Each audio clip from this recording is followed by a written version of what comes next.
네, 제가 관동별곡을 어제 급히 처음부터 끝까지 전문만 일단 풀이를 해가지고 올렸는데, 그러면 이제 우리가 전체를 다 읽었다는 전제로, 전체를 공부를 다 했다는 전제로, 그럼 마지막으로 관동별곡을 어떻게 정리할 것인가, 시험 전에. 네, 그럼 시험 문제는 어떻게 나오는가, 이런 것들을 좀 우리가 알아둬야 될 필요가 있어요.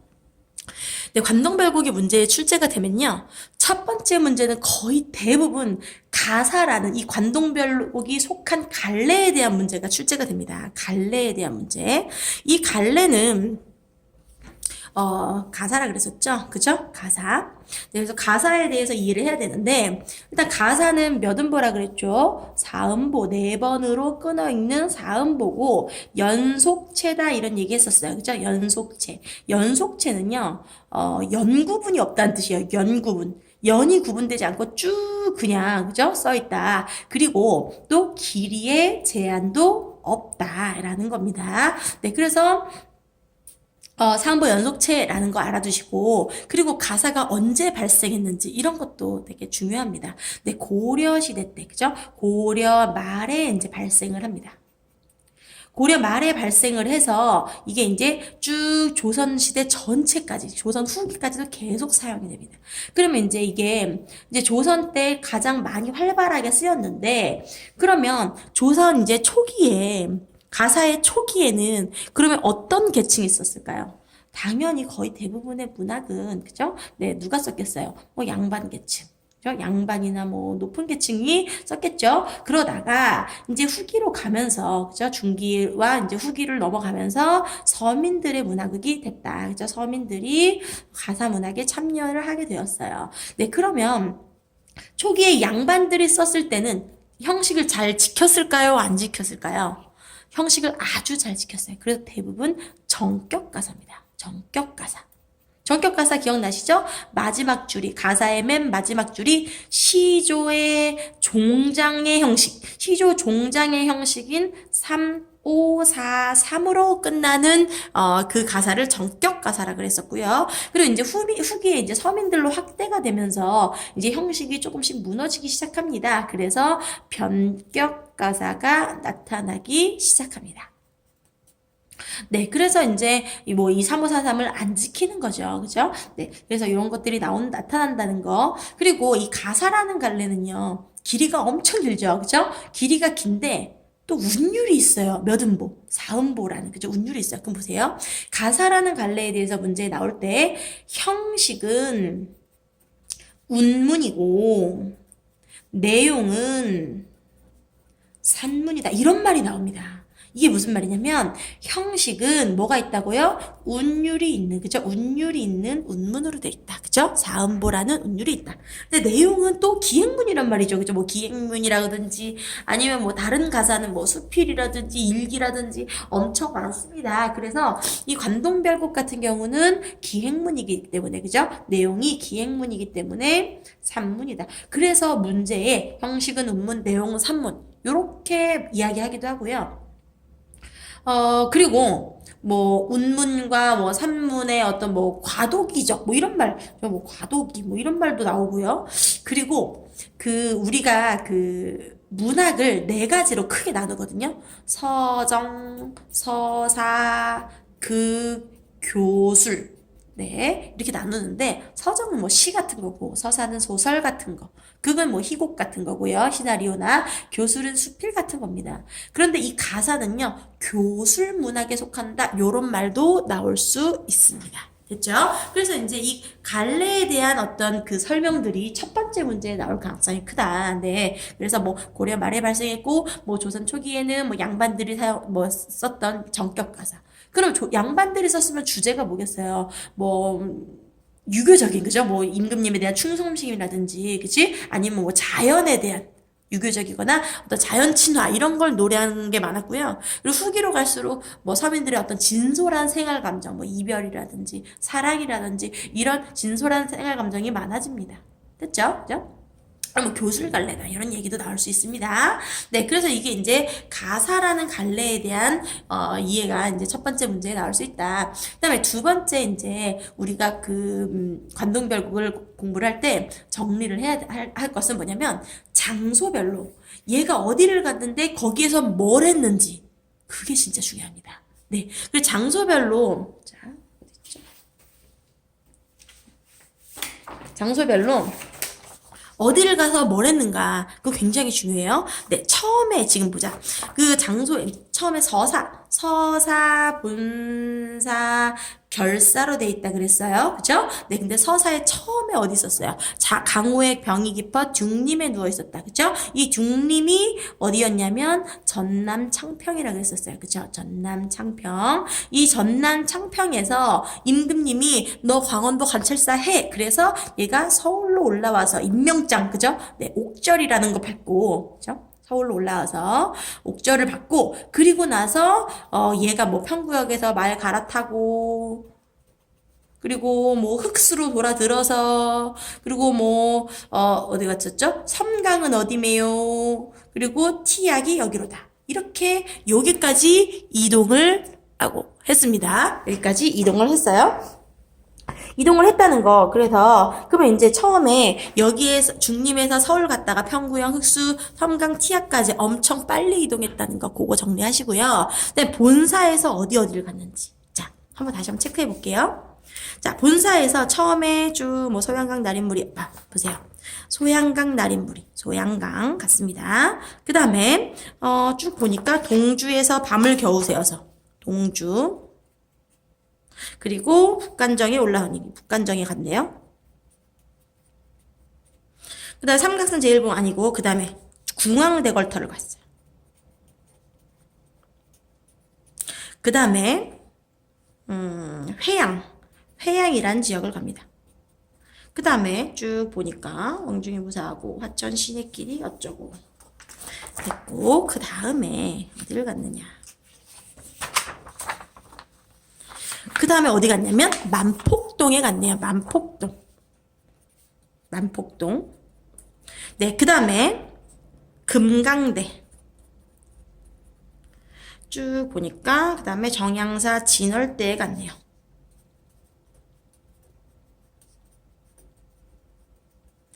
네, 그 다음에 쭉 보니까 어디 갔냐면 그 다음에 망고대 혈망봉. 망고대 혈망봉은 얘가 본 건데 그래도 뭐 갔다고 합시다.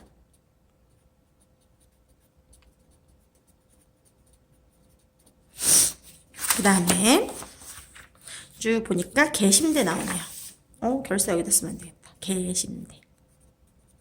네, 개심대 갔다가 네, 개심대 갔다가 비로봉.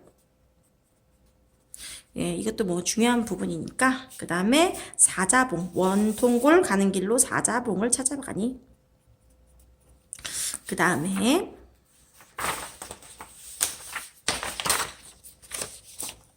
네, 그 다음에 어디 갔냐면 뭐 외나무 썩은 다리로 불정대에 올라갔네요. 네, 그 다음에 쭉 보니까 네, 불정대에 올라가니 네, 불정대 갔고요. 그 다음에 이제 산에서 바다로, 그쵸? 바다로 동해로 이동을 합니다. 네, 동해로 간 다음에 어디 갔냐면 이제 산영로로 올라가니 산영로. 그 다음에 어디 갔냐면 뭐 명사길 어쩌고 저쩌고 뭐 얘기하다가 금남굴 돌아들어 총석정에 갑니다. 진짜 많이 갔네요. 예. 그죠? 네, 그 다음에 고성언란 저만 두고 3일포를 찾아갔어요. 그 다음에 쭉 보니까 낙산 동반으로 의상대에 올라갔네요. 네, 그리고 의상대 갔고요. 거의 끝났습니다. 경포. 그 다음에 경포를 가네요. 그 다음에 쭉 경포고요. 그 다음에 강릉대도. 그리고 쭉 유사하고 그 다음에는요. 그 다음에 얘가 어디 망양정이네요. 이게 끝입니다. 그래서 이제 결사에서도 망양정으로 끝납니다. 그러면 이제 이제 어디 갔는지를 다 적어봤어요. 그러면 그 다음에 해야 할 것은 거기에서 뭘 받고 뭐에 대한 이야기를 하는가 이걸 봐야 됩니다. 자, 일단 얘가 중림에 있다가 그죠? 서울로 갔다가 평구역에서 말 갈아타고 흑수로 갔다가 원주 그죠? 첨강 치악까지 갔어요. 소양강 춘천이었고요. 그죠? 춘천이었고 동주가 철원이라는 곳이라 그랬는데 자, 여기서 뭐 하는지 생각해야 돼요. 소양강 나리물이 어디로 흐른단 말인고 여기에서 이거 한강 그죠? 한강으로 가는구나 이런 얘기하면서 무슨 지정? 연군 지정 이런 거 정리하셔야 돼요. 여기에서 무슨 생각을 하고 뭘 받는가? 그다음에 동주에서 네, 뭐 삼각산 제1봉이 하마만 베리로다 뭐 이런 얘기예요. 삼각산 얘기를 합니다. 삼각산 그것도 당연히 연군 지정 이런 얘기. 그다음에 궁왕대궐터에 갔어요. 궁왕대궐터. 그럼 궁왕대궐터에서 아 궁예왕 망했구나, 나라가 망했구나 이런 얘기 한다 그랬죠, 그렇죠? 그래서 맥수지탕과 인생무상. 회양에서는 뭐 했냐면 아 중국의 회양이라는 지역이랑 네 이름이 같구나. 나도 그 중국의 회양에 있었던 급장유처럼 선정을 베풀겠다. 선정에 대한 포부를 나타냈어요. 그쵸? 그 다음에 만폭동에서 뭐 봤어요? 예, 폭포 봤죠. 그죠? 폭포를 막 묘사했어요. 그래서 그 표현상의 특징, 그죠? 표현상의 특징 잘 알아두셔야 되고요. 금강대에서 뭐 봤냐면 선하기 새끼친 이런 얘기 했어요. 그죠? 선하기 새끼친. 그러면서 자기를 신선에 비유하는 뭐 이런 게 나왔던 것 같아요. 그 다음에 정양사 진월대에 올라서 이거 뭐 망고대 혈망봉을 보는 건데 자, 정양사 진월 계신데 했죠. 네. 정양사 진월대. 정양사 진월대에서 뭐 여산 진면목 이런 얘기했고요. 그리고 쭉 망고대 혈망봉을 여기서 보는 겁니다. 네. 망고대 혈망봉은 여기서 보는 거예요. 그래서 여기서 산봉우리를 감상하면서 망고대 혈망봉 충신이라 그랬었죠? 나도 충신이 되겠다. 이런 감상을 해야 됩니다. 그 다음에 계신대에서 뭐 중양성 바라봤다 뭐 이런 얘기 나왔고요. 그리고 여기에서는 또 무슨 얘기를 했냐면 내가 금강산의 봉우리를 보니까 되게 맑고 깨끗하다. 그래서 저 맑고 깨끗한 기운을 모아서 인재를 만들고 싶다. 인재 양성하고 싶다. 이거는 우국지정이라고 했죠. 그죠? 우국지정. 이런 거 했다. 그리고 비로봉은 사실은 못 올라갔다. 요게 중요한 거라 그랬어요. 네. 비로봉은 못 올라갔으면서 누구 얘기를 했냐. 여기서 공자의, 그죠? 공자의 호연지기. 그죠? 호연지기를 뭐 흠모하는 부분이 나왔다. 그 다음에 사자봉에 갔어요. 사자봉에서 뭐 봤냐면 활용소를 봤습니다. 그죠? 활용소. 그래서 활용소를 보면서 얘가 나도 물이 바람과 구름을 만나서 3.1루 비를 내리는 것처럼 나도 이 관찰사라는 직분을 맡아서 임금의 은혜 또는 선정을 베풀어 주겠다. 그래서 선정에 대한 포부와 그죠? 선정에 대한 포부와 애민정신을 나타내는 부분 있었어요. 그 다음에 불정대에 갔어요, 얘가. 불정대에 올라가가지고 뭘 했냐면, 네, 불정대에 올라와서 천심절벽을 방공에 세워두고 은하수 한구비를 어쩌고저쩌고 하는 거 보니까 여기서는 12폭포를 감상했네요. 그죠? 12폭포를 묘사하는 부분이 여기서 나오는 겁니다. 근데 이제 뭐 산에서 바다로 가자스라 이런 게 나왔고요. 그러면 여기는 뭐 실제로 뭐 그냥 가자꾸나 이런 얘기만 나왔고요. 그다음에 산영로에서 뭐 했어요? 영농벽계와 이거 기억하셔야 돼요. 영농벽계와 수성대교는 이별을 원망하는 이거 감정이입 나왔다는 거. 감정이입. 네, 요거 되게 중요한 부분이었어요. 그 다음에 총석정에서 뭐 봤죠? 예, 사선봉을 봤어요. 그쵸? 사선봉. 그러면서, 아, 저거 되게 멋있다. 그죠? 그래서 저 6면은 무엇을 본떴을까? 이런 얘기 막 했다가, 총석정에서 사선봉을 보다가, 그 다음에 3.1포로 갑니다. 3.1포는 뭐 한 곳이라 그랬죠? 신라의 4명의 화랑. 이 화랑을 신선이라고도 한다 그랬죠. 얘네들을 신선이라고도 하는데, 걔네들을 추모했다. 그 다음에 의상대에 올라가서 뭘 봤느냐. 여기 되게 중요한 부분. 일출을 봅니다. 일출을 보는데 이 일출의 광경을 뭐 한다 그랬죠? 시간의 순서대로 묘사한다. 그렇죠? 시간의 흐름에 따라 묘사한다. 그게 됐고 그리고 이제 거기에서 뭐 무슨 열구름이 어쩌고 이런 얘기도 했다는 거 그죠? 체크하고 가시면 됩니다. 열구름은 간신이구나 이렇게 그죠? 일출은 뭐 임금이구나 이런 거. 경포에서 경포 호수를 묘사했던 거 기억나시죠? 그죠? 무슨 심리비관을 다리고 고쳐다려. 그죠? 네, 뭐 장송 우거진 속에 실화장 펼쳐놨습니다. 경포 호수가 참 너무 아름답다 이런 얘기했고 그리고 뭐 바다도 봤어요. 경포대 해수욕장 같은. 그다음에 이제 강릉에서 뭘 얘기했냐면 강릉대도 뭐 풍속이 좋으시고 하고 미풍양속에 대해서 미풍양속. 네, 이 미풍양속이 참 좋구나. 근데 이 미풍양속은 뭐 때문에 있을 수 있었다? 이거는 나의 그죠? 선정을 과시한다. 이런 얘기 했었어요. 그 다음에 망향정에서 마지막에 뭘 하냐면 달을 기다립니다. 달은 누구였죠? 임금의 은혜, 그죠? 임금의 은혜를 기다렸어요. 그죠? 네, 그리고 마지막에 이제 거기서 잠이 드는 거예요. 잠이 들었다가 신선 만나서 꿈에, 그죠? 네, 결사는 꿈꾸는 거죠. 그죠? 결사는 꿈꾸는 거예요. 그래서 꿈에 신선 만나서 대화하면서 갈등을 해소하는 거. 그리고 마지막에 나 애민정신 선우후락 하겠다. 그죠? 애민정신과 선우후락 그리고 뭐 선정에 대한 포부 이런 거 하면서 마무리를 짓고 있는 거죠. 그래서 그 장소에서 뭘 봤는지 그리고 어디를 거쳐서 어디를 갔는지 이런 거를 꼭 체크를 하셔야 됩니다. 됐죠? 요거 꼭 체크하시고요. 그 다음에 해야 될 거는 뭐냐면 같은 정서끼리 묶는 거예요. 같은 정서끼리. 뭐 그럼 여기서 어떤 정서가 나타나는지 혹시 기억나시나요? 펜을 잃어버렸네요. 네. 어떤 정서가 나타났었냐면 까만 펜이 없어졌어요. 네, 일단 연군지정이 어디에 나타났고 그리고 우국지정이 어디에 나타났고 네, 그리고 선정에 대한 포부가 어디에 나타났는지 네, 그러면 뭐 선정에 대한 포부는 애민정신이랑 관련이 있다 그랬죠, 그죠? 네, 네, 그래서 정리하시고요. 그리고 갈등. 공과 사회, 공사 갈등. 이 부분은 굉장히 서술형으로 많이 나오기 때문에 공사 간의 갈등이 구체적으로 어떻게 나타나는지 네 그런 것도 정리하시면 될 것 같아요. 그거는 아마 학교에서 써준 필기나 그 자습서에 정리가 아주 잘 돼 있습니다. 그래서 공사 간의 갈등이 도대체 무엇인가? 뭐 관찰사로서의 공적인 임무, 사회적 책임감, 그리고 사는 자연을 즐기고자 하는 개인적 욕망 이런 거. 그렇죠? 그래서 이런 거 이제 정리하시고요. 그 다음에 이제 마지막입니다. 네, 마지막으로 해야 될 부분은 뭐냐면,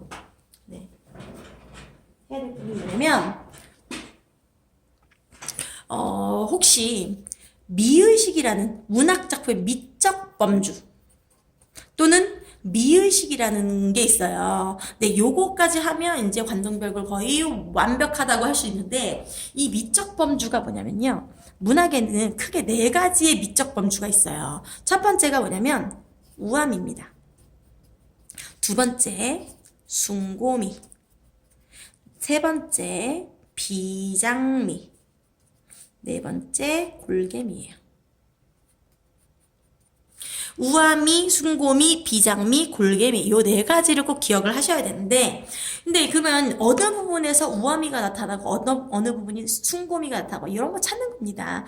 근데 자 일단 우암미가 뭐냐면요 막 그 시험에서는요 이게 어떻게 나타나냐면 뭐 있어야 할 것과 있는 것이 조화를 이룬 상태 뭐 이렇게 나옵니다. 네, 그래서 우암미하고 숭고미는 있어야 할 것과 있는 것이 조화를 이룬 상태인데 우암미는 있는 것 쪽으로 긍정적인 방향으로 조화를 이룬 상태고요. 그리고 숭고미는요 뭐 있어야 할 것이 이것과 있는 것이 조화를 이뤘는데 근데 내가 더 있어야 할 것 쪽으로 있는 것 말고 있어야 할 것 쪽으로 가는 게 숭고미다 뭐 이렇게 나와요. 뭐 근데 다 무시하시면 돼요. 그거는 그냥 무시하고 이게 우암미에 대한 설명이냐 숭고미에 대한 설명이냐 요것만 딱 찾고 그 다음에 우리가 우암미는 도대체 어디서 나타나냐? 자, 보세요. 우암미는 우와 이렇게 생각하세요.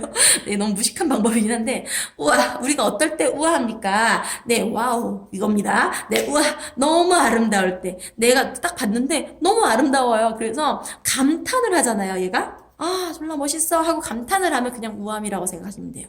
예를 들어서 만폭동 이런 거 봤는데 너무 아름다워요. 그거 다 우암입니다. 네. 그리고 공수의 성령인가, 귀부로 다듬었는가, 구태여 육면은 무엇을 형상화했는가, 멋있어. 그리고 조물주가 처음에 만들 때는, 그냥 자연이 된 것이지만은, 이제 와 보게 되니 유정도 유정할시야. 너무 멋있다. 라고 하는 부분은 그냥 감탄입니다. 그래서 감탄하는 부분이 나온다. 자연이 너무 아름다워서 감탄하는 부분이 나오면 그건 우암입니다. 네. 그러니까 설명이 아무리 어렵게 나와도 있어야 할 것과 있는 것이 어쩌고. 네. 근데 그런 거 다 무시하시고 우아미라고 한다. 분명히 그렇게 써 있을 거예요. 우아미. 그 우아미는 와우 감탄 졸라 멋있다 하는 부분이 바로 우아미입니다. 그래서 자연물을 보고 감탄하는 거. 그다음에 숭고미는요. 내가 어떤 멋있는 걸 봤어요. 보고 나서 그냥 멋있다 여기서 끝나는 게 아니고 나도 저렇게 돼야지 아니면 내가 뭐뭐를 해야 되겠다라는 어떤 실천 의지를 갖게 되는 거예요. 실천 의지. 그래서 이 실천 의지를 갖게 되는 게 바로 숭고미인데 이 실천 의지는 어디다 나타나느냐. 일단 선정에 대한 포부 있죠. 내가 선정을 베풀겠다. 네, 이거 무조건 다 숭고미입니다. 그죠? 선정을 베풀겠다. 이것도 의지잖아요. 그죠? 선정에 대한 포부 다 숭고미입니다. 네, 그리고 또 숭고미가 또 어디서 나타나냐면 망고대 혈망봉에서 망고대 혈망봉이 충신이라 그랬잖아요. 그러면서 어한 너여이고 너 같으니 또 있는가? 거기에서 제가 나도 너처럼 지조절게 지키는 충신이 되겠다 이렇게 얘기했어요. 그래서 망고대 혈망봉을 보면서 나도 너처럼 지조절게 지키는 충신이 되겠어 라고 하는 거 그것도 숭고미다 라고 알면 돼요. 그 다음에 비장미 그리고 무슨 내가 인재를 만들고 싶다 그런 거 있었죠. 인재를 양성하고 싶다, 저기운 흩어내어 인거를 만들고 싶다. 이것도 다 뭐예요? 다 의지잖아요. 그죠? 그래서 이런 의지가 나타나면 다 숭고미다 라고 체크하고 넘어가시면 됩니다. 그 다음에 비장미는 뭐냐면요, 얘가 실천 의지가 있었잖아요. 근데 이 실천 의지가 좌절되는 거예요. 그러면 졸라 슬프겠죠. 그죠? 그러면 비장미를 나타내게 됩니다. 그러면 이 관동별곡에서는 비장미가 딱 한 군데밖에 없어요. 어디? 있잖아요. 공사 갈등 느끼면서 나 신선세계로 가버릴까? 그 부분이 바로 비장미를 나타내는 부분이다. 딱 거기 한 부분밖에 없어요. 한 부분. 네. 그리고 골개미는 관동별곡에 없습니다. 그러면 만약에 기억 부분에서는 골개미가 나타난다 그러면 무조건 틀린 거. 그죠? 그리고 공사 간의 갈등 부분이 아닌데 비장미가 나타난다 그러면 그것도 틀린 거. 그리고 자연을 감동만 했어요. 너무 멋있어. 조물주 진짜 대단해. 이렇게 얘기하는 거. 그런 거 다 헌사토 헌사할시야. 야단스럽기도 야단스럽구나. 너무 멋있다. 하는 부분 다 우암이에요. 그래서 이 미적 범주까지 정리하시면 그러면 관동별곡은 끝나게 됩니다. 네, 그 다음에 이제 제가 문제를 좀 가지고 있는데 관동별곡에 대한 문제 가지고 있는데 만약에 요청하시는 분이 있다면 네, 보내드리도록 하겠습니다. 전에 중세국어 문제를 제가 좀 보내드린다고 했는데 네, 몇 분이 요청해 주셔서 저는 기분이 너무 좋았어요. 네, 요청해 주시면 제가 보내드리도록 하겠습니다. 네, 그래서 관동별곡은 이렇게 정리를 하면서 자, 가사라는 갈래에 대해서 이해하고 그 다음에 이제 장소에 따라 거기서 뭐 하는지 의상대에서 일출을 본다, 망향정에서 달 월출을 본다 이런 거 다 정리하시면 되고요. 그리고 이렇게 정서별로 유사한 정서별로 이거 문제 진짜 많이 나와요. 예를 들어서 소양강 날인물이 어디로 든단 말인고 그 연군 지정이잖아요. 그러면 그 연군 지정이랑 똑같은 부분을 찾는 거예요. 연군 지정 거기 말고도 또 뭐가 있었죠? 연군 지정, 삼각산 제일봉이 하마면 베리다 이런 거 연군 지정이었죠. 그리고 우국 지정도 고신거국의 백발이 하도할시야 거기 부분도 백발이니까 우국 지정이었고, 그리고 열구름 아마도 열구름 근처에 머물까 두렵다 그런 것도 우국 지정이었죠. 그죠? 이렇게 같은 것끼리 찾는 게 진짜 많이 나옵니다. 선정에 대한 포부도 되게 많았어요. 활용소에서도 했었고 망향정에서도 했었고 아무튼 되게 많기 때문에 이렇게 정리를 같은 정석끼리 한 줄씩 포인트 잡아서 외우셔야 되고요. 그리고 미적 범주까지 정리하시면 됩니다. 네, 그래서 제가 지금 가지고 있는 이 문제는 한 100, 몇 문제냐면 170문제네요. 네, 170문제짜리 요거를 보내드릴 테니까, 네, 원하면, 네, 이메일을 남겨주시면 됩니다. 네, 그러면 관동별국은 여기까지. 너무너무 수고 많으셨습니다. 안녕!